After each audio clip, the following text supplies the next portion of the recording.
जय गुरुदेव, जय जय गुरुदेव, जय जय गुरुदेव, जय जय गुरुदेव। श्रीमद् करुणा सागर महाराज की, श्री कैवल धाम की, श्री अविचलदास जी महाराज की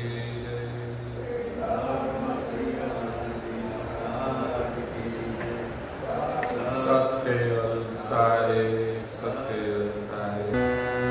परम गुरु श्रीमद् करुणा सागर महाराज श्री रचित पंचम स्वसम वेद यानी पंचम सूक्ष्म वेद निजपति परम प्रभाव स्कंद है चौथा और चौपाई नंबर है 28।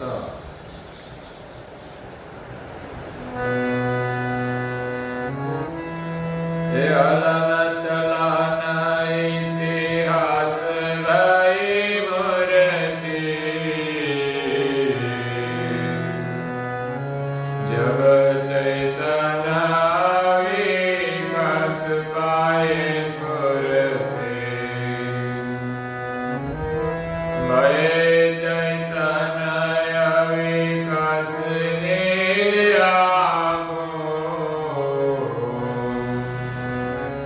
सकल शरीर हीरा दिनु जय जागो।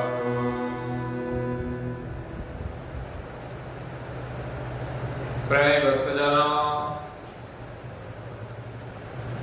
ज्ञान संप्रदाय के आद्य स्थापक अनंत ब्रह्मांडाधीश केवल कर्ता के परम विशेष अंश सकर्ता सत केवल का महान सजान जान अलौकिक दिव्य स्वरूप को अनेक न्यायों से, प्रत्यक्ष प्रमाण से, स्व अनुभव से प्रतिपादन करने वाले पंचम स्वसम वेद के रचयिता, अनंत अंशों के तारणहार, कैवल धर्म धुरंधर, नव बुद्धि के सागर, महान समर्थ परम श्रेष्ठ परम विभूतिवान परम दयालु परम कृपा निधि, कैवल वेता सर्वज्ञ दिव्य परम गुरु श्रीमद् करुणा सागर जी महाराज जगत के जिज्ञासु और मुमुक्षु अंशों को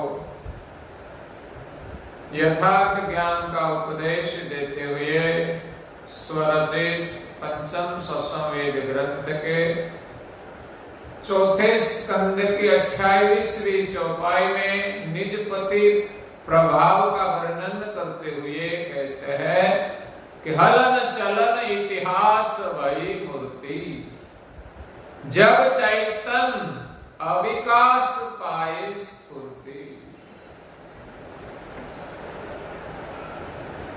प्रिय भक्तजनों, जगत कर्ता ने सृष्टि का सृजन कैसे किया है और उनके प्रभाव से ही सारी सृष्टि चल रही है, तो किस प्रकार ये साज बनाया उनका वर्णन करते हुए कहते हैं कि सृजनहार ने बाह्य दृष्टि से तत्व सृष्टि का निर्माण किया, तत्वों का निर्माण करके विभिन्न प्रकार के अंकुर और शरीरों का निर्माण किया, लेकिन वो हलन चलन करने नहीं लगे। तब सृजनहार ने अंतर्वृत्ति से अपनी सजाति का अनंत चैतन्य अंशों उत्पन्न किए, जो चैतन्य अंश कैवल धाम से ब्रह्म भूमिका में आए, वहां से निरंजन धाम में आए, निरंजन का नूर लेकर वो शक्ति धाम में आए, शक्ति की विभूतियां लेकर वो गुण के शरीर में प्रवेश किया और गुण की विभूतियां से अंश के अंदर अनेक प्रकार की प्रकृति की स्फुरणाएं हुई और उनको सूक्ष्म देह प्राप्त हुआ। सूक्ष्म देह नव वासना लिंग का है। इस सूक्ष्म शरीर से पंचभूत का स्थूल शरीर प्रकट हुआ और स्थूल शरीर में आकर अंश ने निवास किया, प्रणव को चेतन किया। शरीर में जब प्रणव गमन करने लगा तब पूरा सार हलन चलन करने लगा। हलन चलन इतिहास भई मूर्ति। सर्जनहार ने शरीर बनाया, उसके अंदर प्राण प्रेरक किया और बाद में अपनी सजा देखा। चैतन्य अंश प्रवेश करा के इस शरीर रूपी सभी मूर्तियां हलन चलन करने लगी। एक नया इतिहास शुरू हुआ।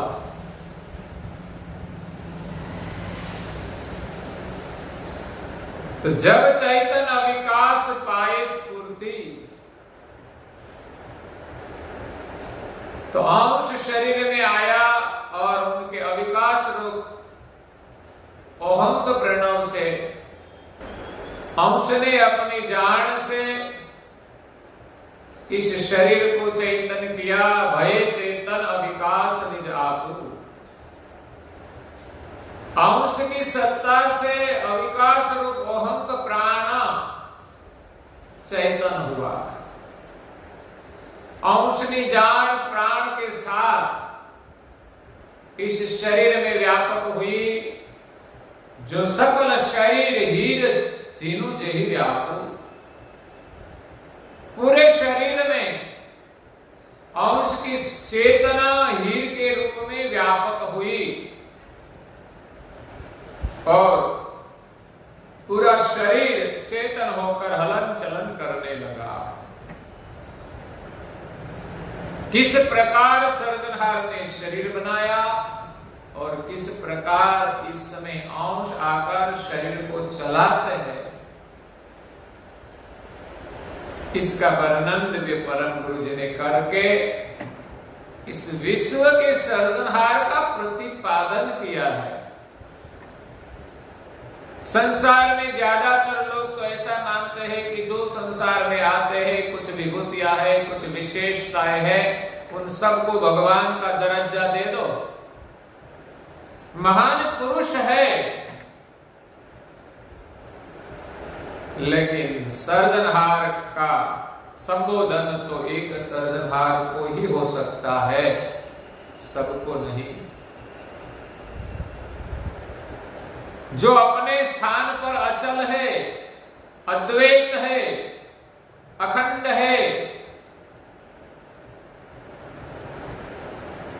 जिनकी सजाति का अंश प्रत्येक शरीर में विराजमान है, जब तक हमें अपने स्वरूप का अनुभव नहीं होगा तब तक इस सर्जनहार की प्राप्ति नहीं होगी। क्योंकि प्राप्त करने वाला तो इस शरीर को चलाने वाला अंश है।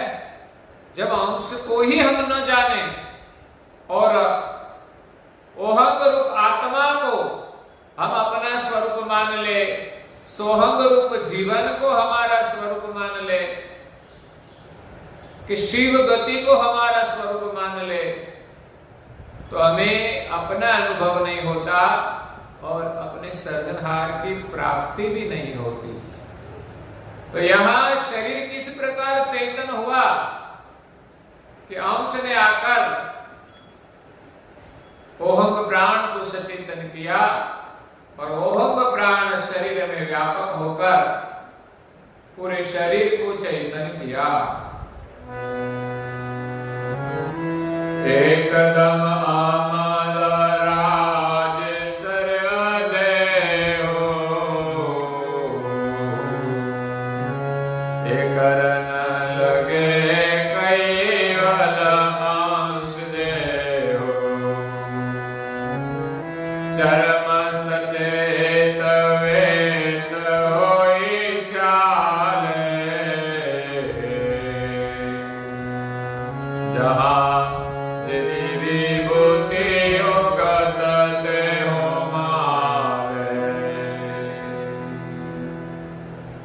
एकदम अमल राज सर्वदेहु 84 लाख प्रकार के जो शरीर बनाए, इन सभी शरीरों में सूक्ष्म देह से सभी अंश विभिन्न प्रकार के शरीर में प्रवेश करके करन लगे कैवल अंश देहु। कैवल की सजाति का जो अंश था वो शरीर में आकर एकदम अपना अमल चला के राज करने लगा। इस शरीर में चैतन्य की सत्ता है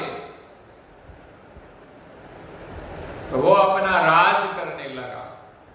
चरम सचेत वेद होई चाले, अंश की जान से, अंश की चेतना से एक चरम रूप शरीर चेतन हुआ, सचेतन हुआ। जहां जेहि विभूति युगत तेहु माले। सभी प्रकार के शरीर में कीट पतंग प्राणी पशु पंखी सभी प्रकार के शरीर में चैतन्य अंश तो समान है, लेकिन जैसा देह और जैसी विभूति इस प्रकार अंश तहां विलास करते हैं। अंश को और कुछ पता नहीं कि मैं यहां क्यों आया, कि ये शरीर ऐसा है और दूसरा शरीर कैसा है, वो कुछ नहीं पता। जो शरीर में आया इस शरीर को वो चेतन करता है और चेतन करता है तो इस शरीर में जिस प्रकार की विभूतियां है, पंछी होता है तो पंछी की तरह वो हलन चलन करता है, फिरता है और अवकाश में उड़ता भी है। तो जल में रहने वाले शरीर वो जल में वर्तमान करते हैं, मनुष्य मनुष्य की तरह वर्तमान करते हैं, देव देव की तरह वर्तमान करते हैं। इसी प्रकार जहां जैसी विभूति थी इसी प्रकार अंश वर्तमान करने लगा। सर्जनहार ने कई प्रकार के शरीर देवी विभूति से बनाया है और इसमें जो देवों का विशेष अंश आया वो विशेष काम करता है। तो ये देव का जो अंश है वो जो कुछ विशेष कार्य करता है, इसमें देवी अंश की कोई विशेषता नहीं है, लेकिन सर्जनहार ने विशेष विभूति के उनका देह बनाया है और अंश ने इस देह में प्रवेश किया है। तो इस देह में रहकर इस विभूतियों के कारण देवी अंश विशेष कार्य कर सकते हैं। इसमें अपना कुछ विशेष नया नहीं होता। तो हम मान लेते हैं कि यही भगवान है। कोई देव का अंश विभूतिवान शरीर में प्रवेश करके, अगर तो सर्जनहार ने आद्य से ही विभूतिवान शरीर दिए हैं तो सृष्टि का वो कार्यभार संभालते हैं, तो हमारे लिए वो सर्जनहार नहीं है, वो तो विभूतिवान शरीर है और वो शरीर को बनाने वाला तो कोई अलग है सर्जनहार। और सामान्य अंशों ने सामान्य सामान्य विभूति के शरीर में प्रवेश किया है तो वो सामान्य कार्य करते हैं। और पृथ्वी पर 84 लाख प्रकार के शरीर है, सब में अंश तो एक है लेकिन शरीर विभिन्न है। इसलिए विभिन्न शरीर की विभूति के अनुसार अंश वर्तमान करता है। तो मनुष्य के शरीर में आकर मनुष्य विशेष कार्य करता है, वो अंश की कोई विशेषता नहीं है, उनको मिला हुआ शरीर की विशेषता है कि शरीर में सर्जनहार ने जिस प्रकार विभूतियां भरी है इस प्रकार मनुष्य शरीर में अंश काम करते हैं। देवी शरीर में जाता है तो देवी कार्य करते हैं। परम गुरु जी उनके लिए एक दृष्टांत देते हैं। दो मजदूर है,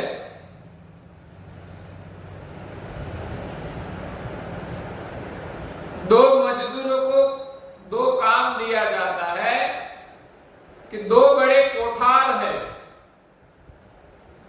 एक कोठार में हीरे भरे हैं और दूसरे कोठार में कौड़ी भरी है।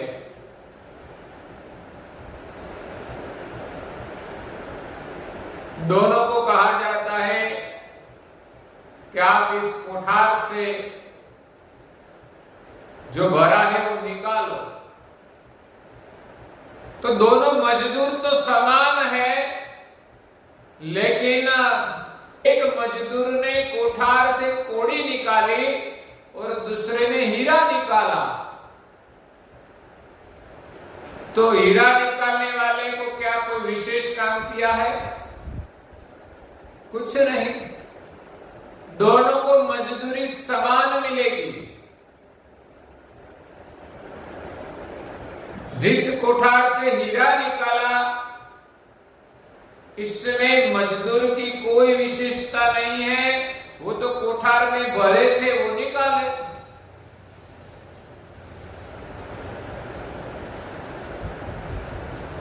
इसी प्रकार सर्जनहार ने शरीर रूप कोठार बनाए हैं और इसके अंदर अंश जो प्रवेश करता है वो अंदर जो भरा है वो निकालता है। तो यहां परम गुरु जी कहते हैं कि सभी अंश शरीर में आकर विभूति के अनुसार आनंद करने लगा। मनुष्य के शरीर में अंश आया वो भी आनंद करते हैं और पंछी के शरीर में जो है वो भी अवकाश में आनंद करते हैं। तो चिट्ठी को अच्छा खाना मिल जाता है तो वो भी मस्ती में आ जाती है।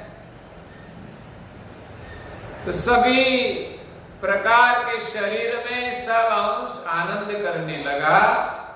और आगे परम गुरु जी कहते हैं, एक प्रकार सकल चराचर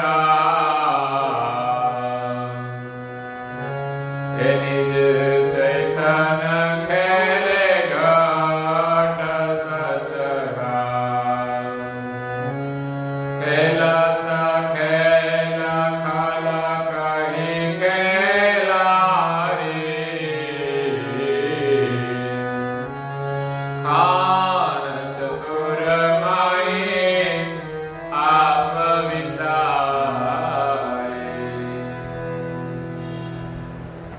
यही प्रकार सकल सार चार अचरा। तो इसी प्रकार स्थावर और जंगम सभी प्रकार के शरीर में निज चैतन्य खेले घट सचरा। निज चैतन्य अंश स्थावर जंगम के 84 लाख प्रकार के शरीर में खेलने लगा, आनंद करने लगा। खेलत खेल खलक ही खेलारी। खेलत खेल अंश इस शरीर में प्रवेश करके बच्चे की तरह, बच्चा जैसे कोई खेल खेलता है, इसी प्रकार अंश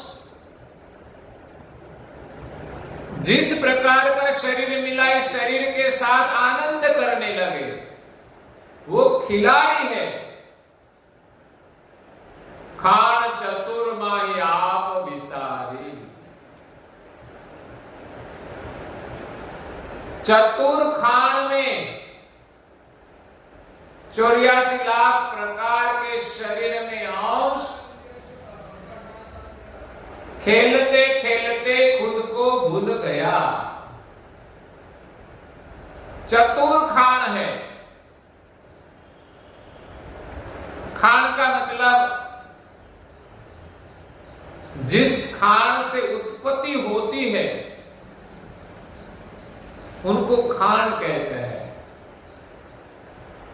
पत्थर की उत्पत्ति होती है तो पत्थर की खान कही जाती है।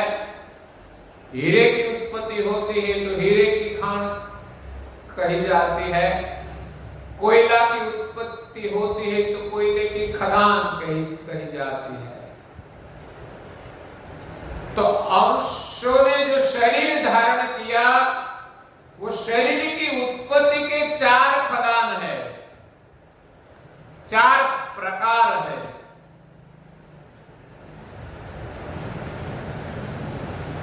तो 4 खदान का नाम शास्त्रों में भी है और परम गुरु जी ने भी वर्णन किया है।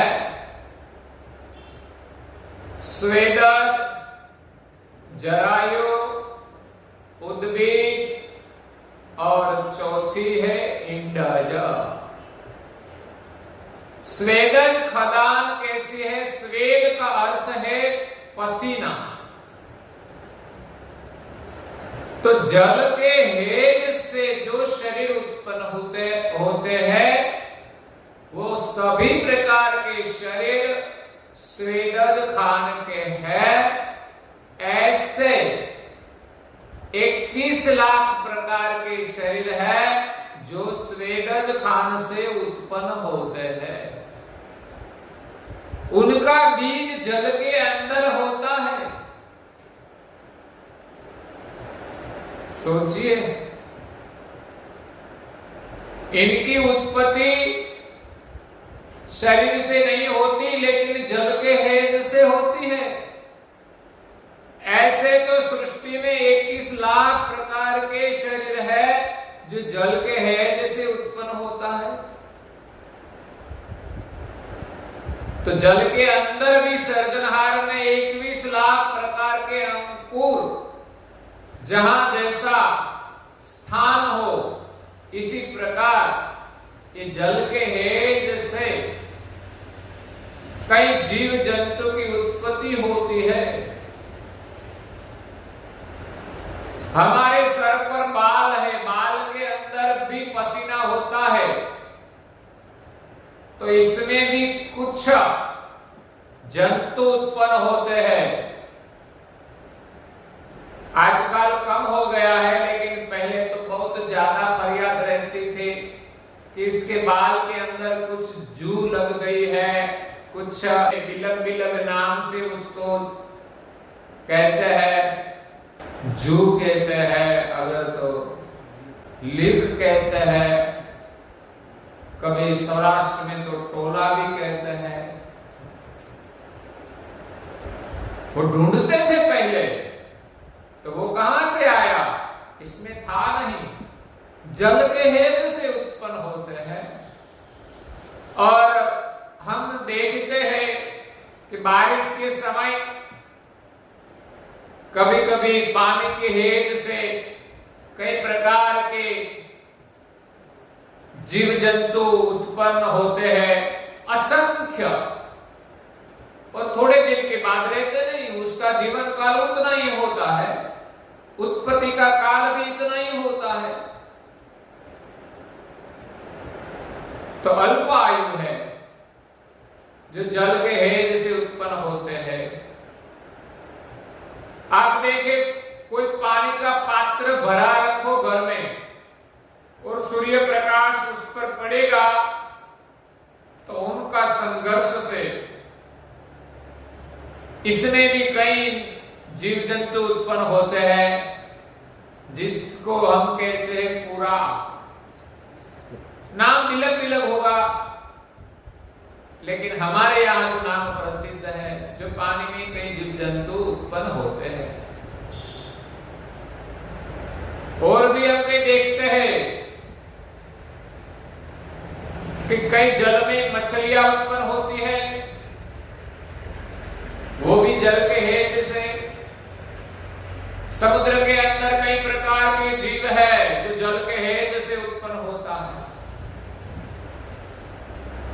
जल के साथ सूर्य का भी संक्रमण होता है, तो कभी कभी वर्षा ऋतु में उनकी ऐसी आबोहवा होती है कि जिनसे किसी प्रकार के जीव जंतु उत्पन्न होते हैं। तो कोई बिलग विस्तार में कोई बिलग प्रकार के भी जीव जंतु उत्पन्न होते हुए होंगे। तो ये है सब स्वेदज खान के जीव। दूसरा है जरायु। जरायु का मतलब है जो गर्भ से उत्पन्न होता है, उनको जरायु खदान के जीव कहते हैं। ऐसे तो मनुष्य है, प्राणी है, इन सभी प्रकार के शरीर सब गर्भ से उत्पन्न होते हैं। नर मादा के संयोग से गर्भाधान होता है और गर्भ से शरीर का निर्माण होता है। पर्दे के अंदर जो शरीर के बाहर एक पानी का पट होता है, चिकास वाला एक पट होता है, जिसके भीतर एक शरीर पूरा बनता है।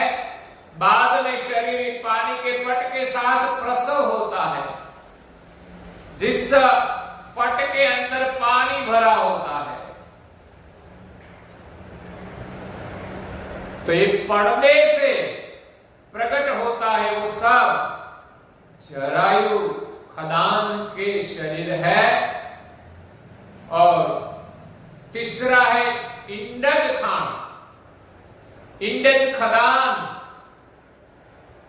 पंछी, गिलोड़ी, सर्प आदि कई प्रकार के ऐसे जीव है जो अंडे रखते हैं।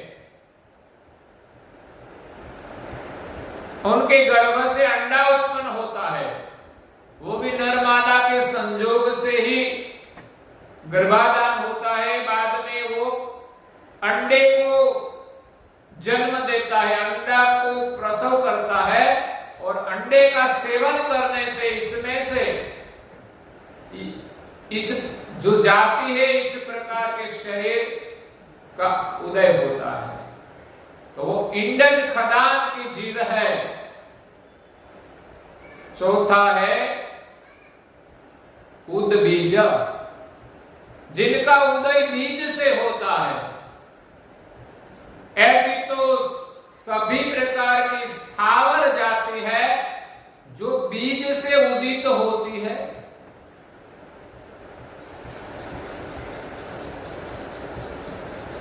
बट से लेकर सभी प्रकार की वनस्पति बीज से उत्पन्न होती है। तो वो स्थावर जाति है जो बीज से उत्पन्न होती है। तो वो उद्बीज खदान के शरीर है। तो 21 लाख स्वेदज के है, 21 लाख शरीर जरायु खदान के है, 21 लाख इंडज खदान के हैं, और 21 लाख उद्बीज खदान के हैं। तो 4 खदान में 21 लाख शरीरों की उत्पत्ति होती है, और चारों मिलकर 84 लाख शरीरों का निर्माण होता है। परम गुरु जी कहते हैं कि सर्जनहार में बाह्य दृष्टि से 84 लाख प्रकार के शरीर बनाए, और अंतरिक्ष और इस शरीर को चलाने के लिए चैतन्य अंश उत्पन्न किए। वो अंश कैवल्य धाम से, ब्रह्म भूमिका से, परम कारण देह में, परम कारण से महाकारण, महाकारण से कारण, कारण से सूक्ष्म, और सूक्ष्म के बाद 84 लाख प्रकार के स्थूल शरीर में अंश ने निवास किया और वो खेलने लगा, आनंद करने लगा। अंश ने आकर प्रणव को चेतन किया और प्रणव शरीर में व्यापक था, तो प्रणव की चेतना से पूरा शरीर हलन चलन करने लगा। तब अंश 84 लाख प्रकार के शरीर में विलास करने लगा।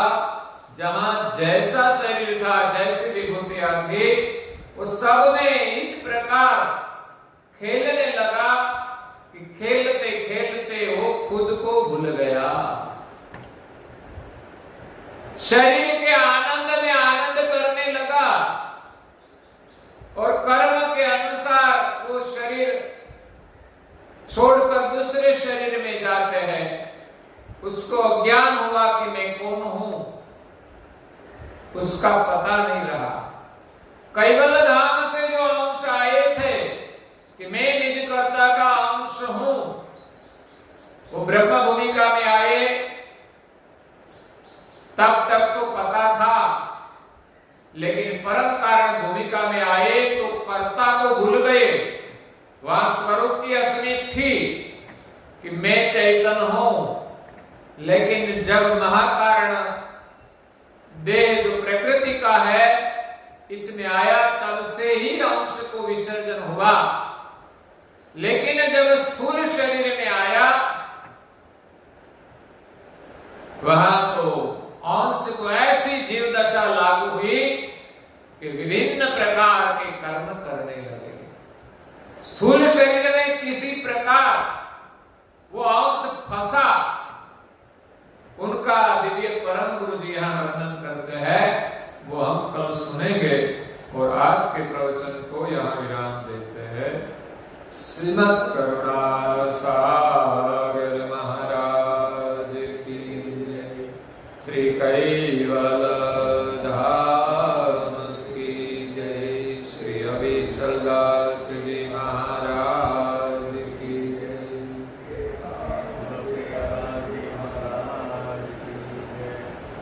सब केवल सारे, सब केवल सारे,